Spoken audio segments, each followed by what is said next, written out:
Денеска од Прилеп започна распределбата на картичките за зелена нафта за земјоделците. На ниво на држава ќе бидат распределени околу 50.000 вакви картички, за кои што се одделени над 250 милиони денари.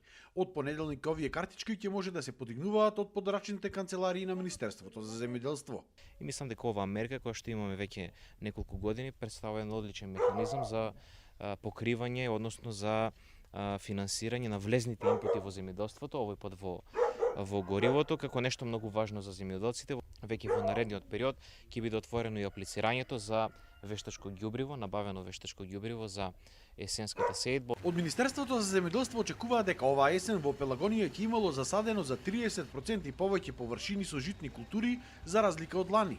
Показател за тоа била и големата заинтересираност на земјоделците за земање на државна земја под концесија. Веќе почнуваме соведување во владение, комисиите се на терен и го даваат земјиштето во владение, земјоделците да можат на време да ги засеат културите. Земјоделците пак не се толку оптимисти. Велат дека ќе има зголемување на површините ако имало добра цена.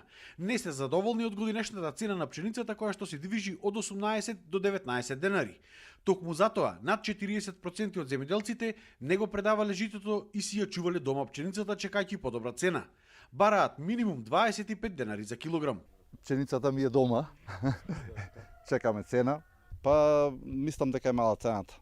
Према трошоците за џубриво, за прскање, за семе, ако е на таа цена, многу минимално за нас останува. Земјоделците не се задоволни ниту со цената на сончогледот, која што моментално е 33 денари, а им било ветувано дека ќе биде над 40.